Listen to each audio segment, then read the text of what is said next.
Cette émission est une présentation de Luc Berthold, partenaire des gens d'ici.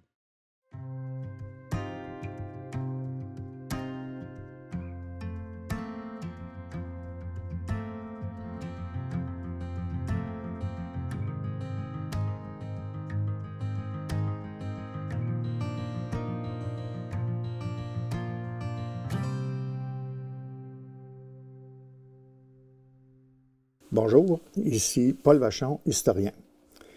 Les deux prochaines émissions que nous allons voir vont à l'encontre de mes valeurs et de mes principes. Mais je suis un historien, alors il ne s'agit pas de parler de valeurs et de principes, en tout cas pour le moment, aujourd'hui. Le sujet des deux prochaines émissions, c'est concernant la course à l'armement. C'est un non-sens pour moi parce que la vie n'est pas une tuerie, ne devrait pas être une tuerie. Mais nous sommes dans une logique. Il ne faut jamais oublier que nous sommes les héritiers des deux guerres mondiales. Et c'est difficile de se sortir de ça.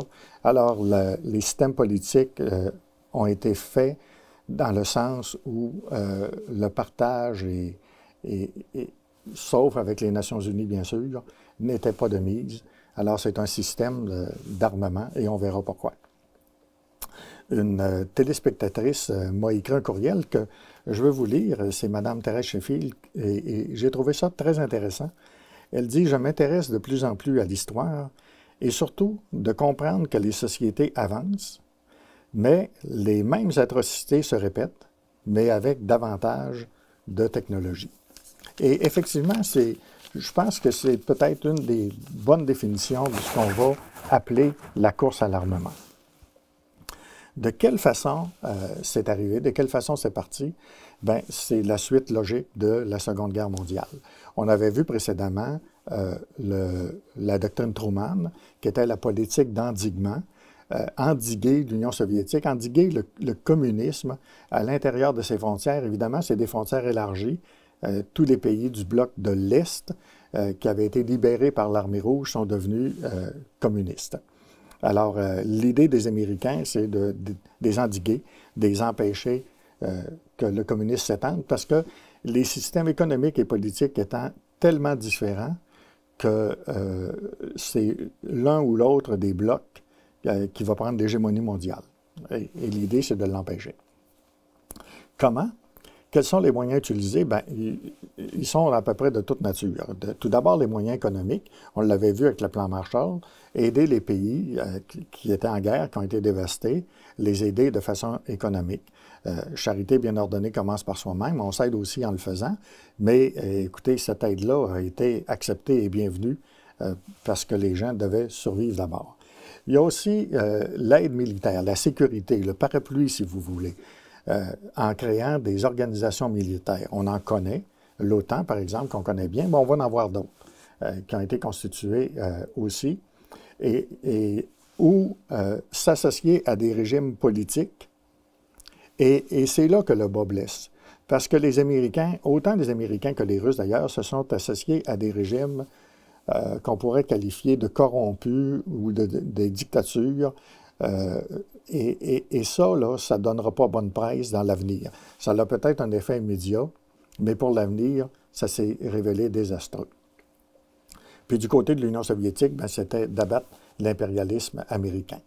Au cours des années, au cours du fil des ans, bien, de nombreux conflits vont éclater. On l'a vu avec le blocus de Berlin, mais il y aura, après le mur de Berlin, qu'on verra plus tard, la guerre de Corée, qu'on a vue, mais la guerre d'Indochine et les guerres du Vietnam, la crise des missiles à Cuba, la crise des euromissiles, les guerres en Angola, en Afrique du Sud, les invasions par le bloc soviétique de la Tchécoslovaquie ou de la Hongrie. Alors, c'est toutes des formes de déstabilisation qui anticipent la course à l'armement en disant bien, le seul moyen de se protéger est de s'armer. Et la déstabilisation, comme on l'a dit, de régimes politiques existants par les services secrets américains, la CIA, ou par le KGB, qui sont les services secrets de la Russie. Et ça s'est passé au Chili, en Iran, en Tchécoslovaquie, en Pologne, en Hongrie, en Afghanistan, un peu partout dans le monde, et on ira les voir de façon plus précise. Mais un monde instable, un monde inquiétant, un monde basé sur la méfiance, c'est ce que ça nous a donné, malgré le fait qu'on ait créé les Nations unies qui voulaient exactement le contraire. C'est dommage, mais c'est ainsi. Ça nous amène au concept de course à l'armement. Cette course à l'armement-là, elle est autant quantitative que qualitative. Et le cas de l'Ukraine nous l'illustre très bien. Normalement, une armée aussi puissante que celle de la Russie aurait dû s'emparer de l'Ukraine très facilement. Ce n'est pas ce qui s'est passé. Pourquoi? Parce que les armes qui ont été données à l'Ukraine, qui ont été fournies à l'Ukraine, ce sont des armes technologiques, de technologie avancée. Je pense au canon César français, aux drones, etc. Donc, l'armement qualitatif est aussi important que l'armement quantitatif. Alors, on va parler des armes conventionnelles, des armes intermédiaires, le chimique, le biologique, et des armes de destruction massive, le nucléaire, dans la prochaine émission. On va également parler des vecteurs, qui sont les missiles, et des traités, si, bien sûr, on a le temps, ce qui m'étonnerait. Alors, les armes conventionnelles, qu'est-ce que c'est qu'une arme conventionnelle? Bien, c'est ce qu'on voit dans les conflits passés et actuels pour la plupart, là, notamment en Ukraine pour le moment. On parle de quoi? On parle des effectifs militaires. Les effectifs militaires, c'est des effectifs des pays, des armées, des soldats. Le nombre de soldats que tu peux aligner vis-à-vis ton ennemi virtuel ou ton ennemi potentiel plutôt que tu peux aligner. Il y a aussi des effectifs qui sont non comptabilisés parce qu'ils sont dans une zone d'ombre. Je pense aux mercenaires. La fameuse brigade Wagner russe, ce sont des mercenaires. On peut aussi engager des soldats mercenaires de pays étrangers. En Ukraine, il y en a qui se battent des deux côtés. On sait qu'il y a des Iraniens et des Syriens qui se battent du côté des Russes, comme il y a des Polonais, des Américains, ou des Français, des Canadiens, des Québécois d'ailleurs, qui sont allés se battre du côté des Ukrainiens. Alors ça, ce n'est pas comptabilisé, mais ça fait partie de l'arsenal conventionnel. Les armes d'assaut, les fusils, etc., les chars de combat, qui sont de qualité et très différentes, dépendamment de qui les produit. Évidemment, chaque pays dit que c'est lui qui est le meilleur, mais on en a un très grand nombre, dont certains datent de l'ère soviétique. On a des véhicules blindés de toute nature, des blindés légers comme des blindés lourds, à chenilles, à roues, etc. Ça fait partie de la panoplie. L'artillerie russe, par exemple, qui date d'une autre époque, alors qu'on a aujourd'hui des canons qui utilisent le GPS pour téléguider les obus, et qui peuvent tirer sur plusieurs kilomètres. D'ailleurs, on évite même de fournir à l'Ukraine de l'artillerie pour atteindre le territoire russe, ce qu'on est facilement capable de faire aujourd'hui. Ça comprend aussi l'aviation, en fait, tout ce qui vole, les chasseurs, les bombardiers, les hélicoptères, les drones. Vous savez, on parle de millions et de millions de dollars. Là.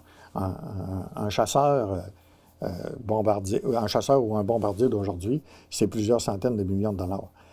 Et les navires, les destroyers, les patrouilleurs, les cuirassés, les porte-avions, les sous-marins conventionnels ou à propulsion nucléaire, tout ça, c'est la panoplie des armes conventionnelles dont on ne voudrait pas se servir, mais qui servent sur différents théâtres d'opération. C'est la course à l'armement, c'est le monde qu'on a créé, dans lequel on est aujourd'hui. La deuxième catégorie d'armes, on appelle ça des armes interdites ou restrictives. C'est quoi la différence? Bien, les armes interdites, c'est tout simplement parce qu'on a signé un traité s'engageant à ne pas produire de ce type d'armes-là. Restrictives, c'est qu'on n'a pas signé le traité, mais on s'engage à réduire l'utilisation de ces armes-là. Ce sont des armes qui sont dédiées à... Bien, toutes les armes sont dédiées à tuer des gens, mais ces armes-là ont une capacité, disons, plus grande, plus destructrice.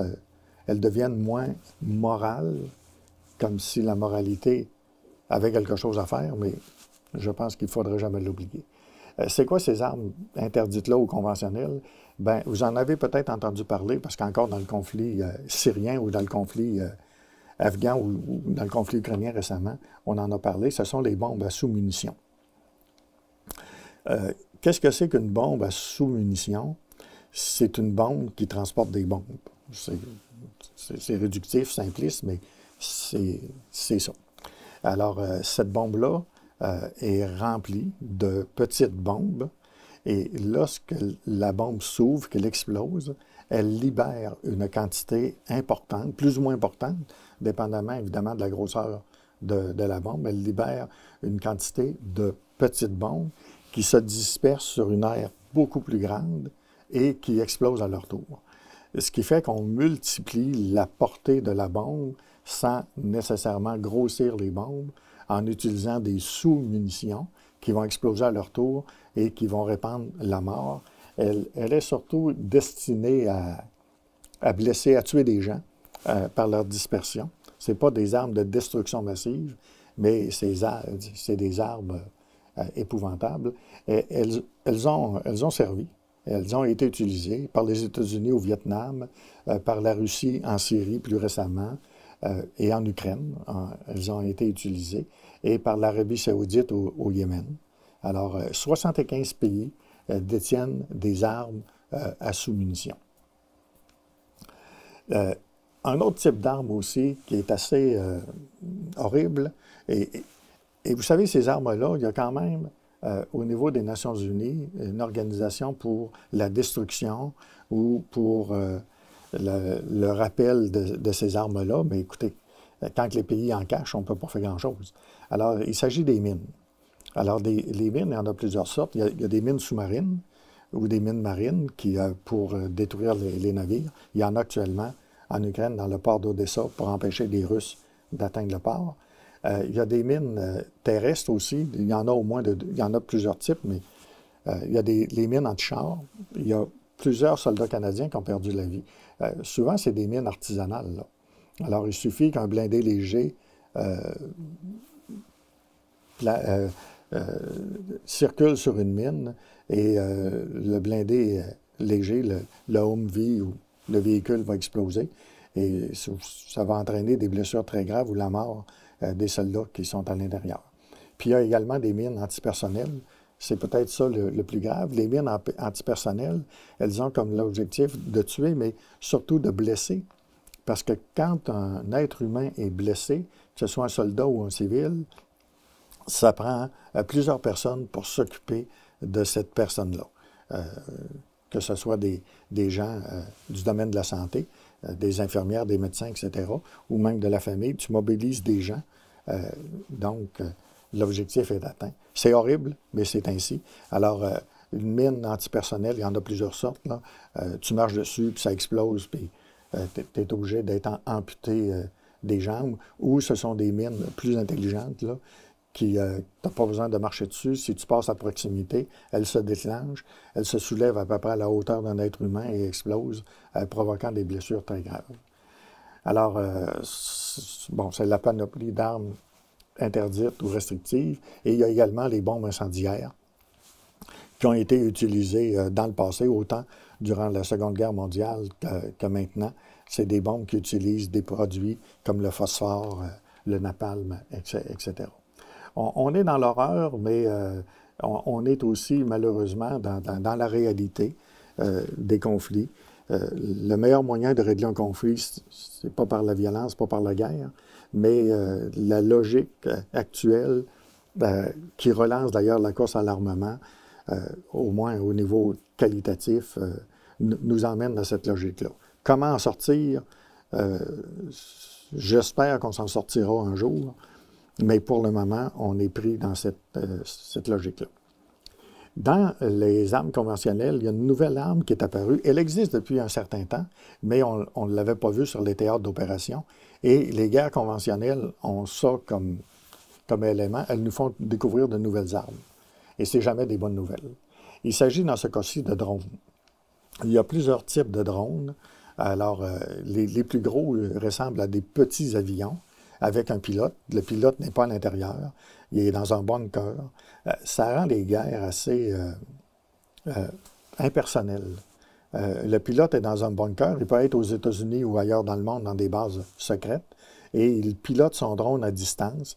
Et l'objectif est souvent d'éliminer, d'assassiner des gens.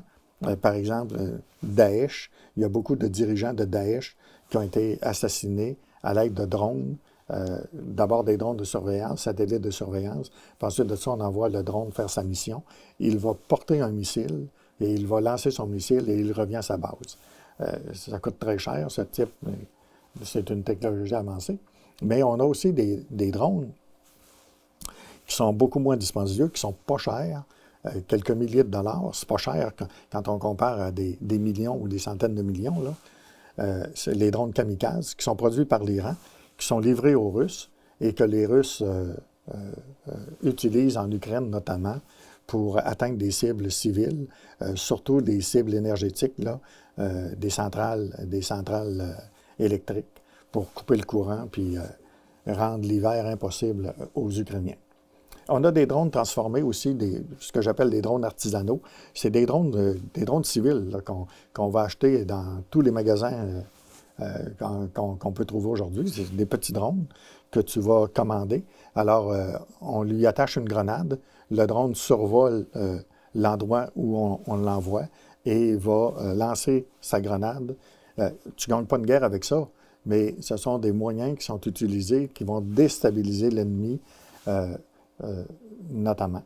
Et on a aussi des nanodrones très petits. Là. Il y en a qui sont de la taille d'un insecte.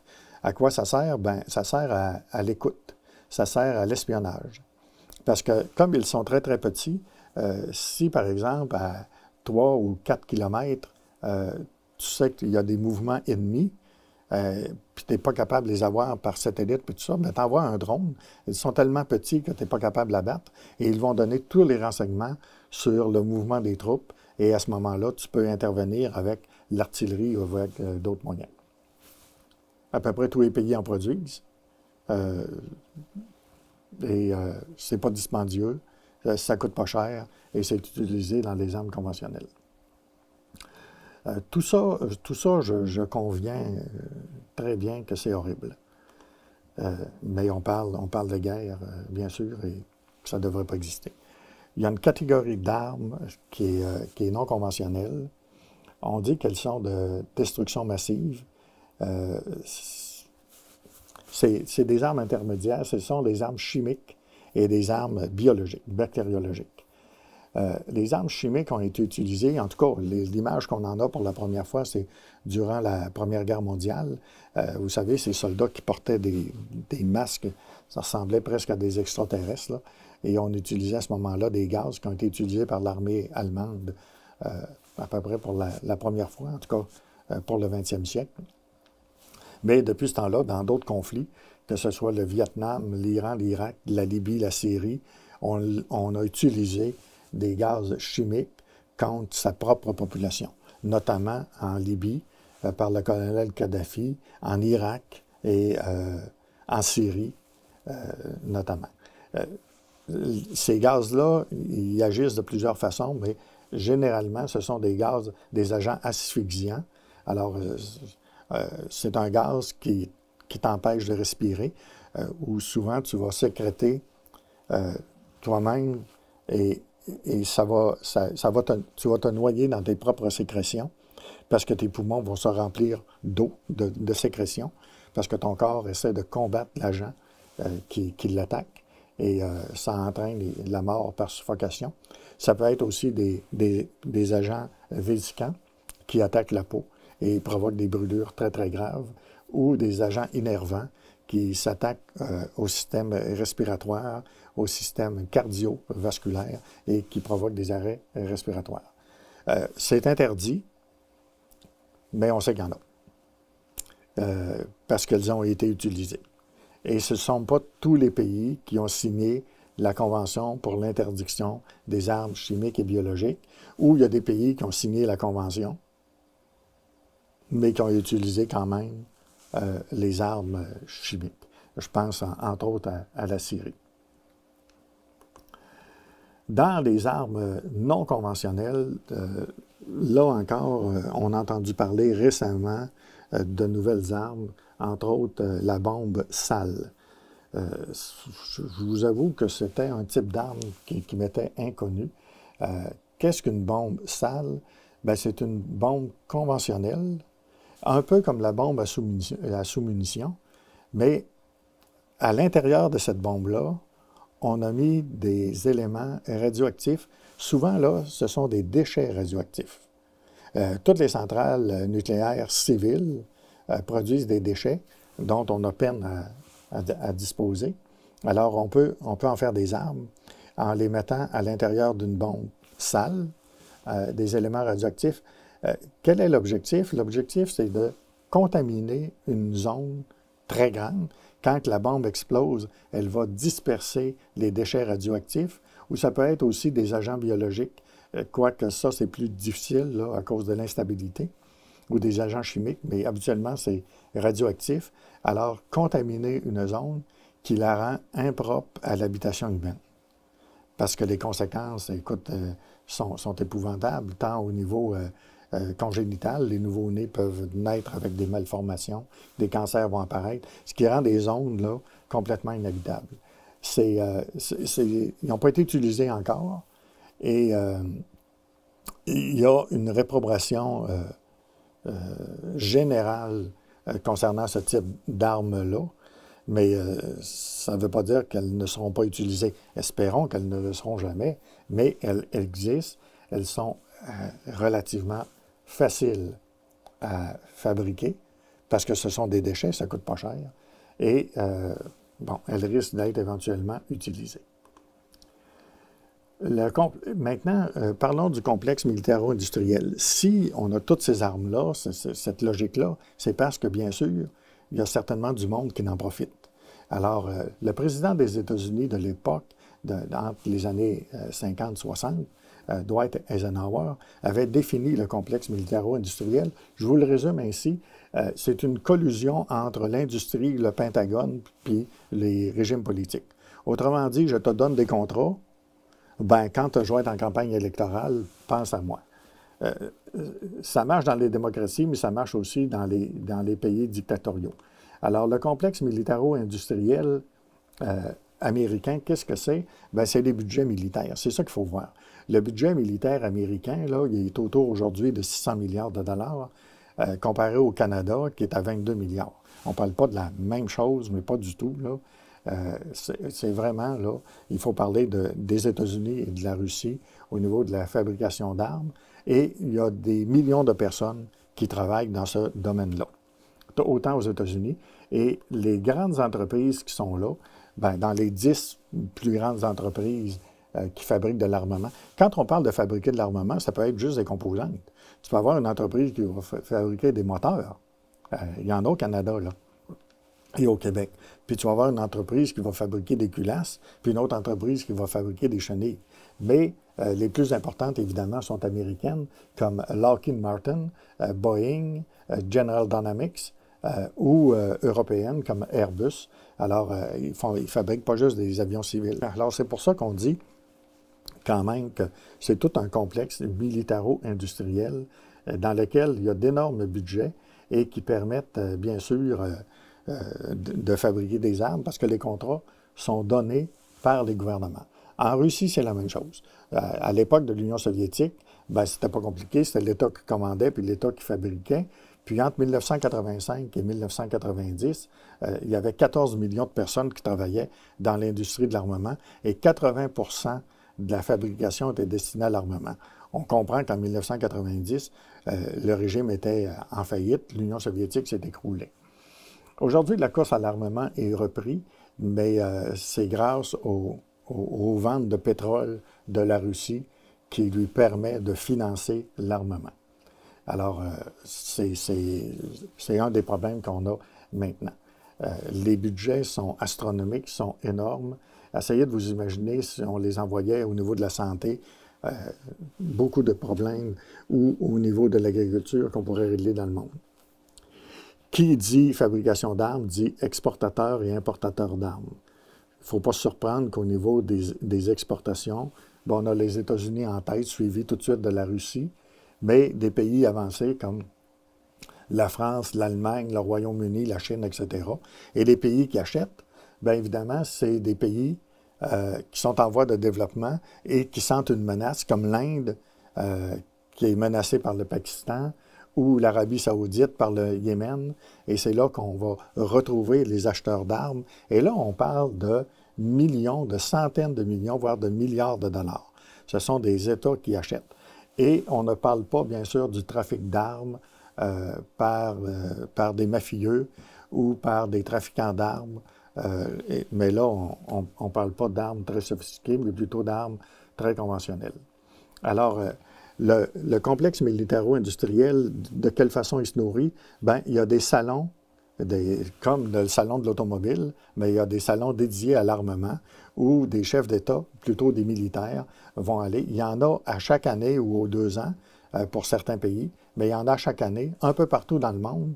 Il y en a aux États-Unis, il y en a en Afrique du Sud, il y en a en Russie, il y en a partout, où les gens peuvent aller admirer la dernière technologie qui va consister à s'éliminer soi-même.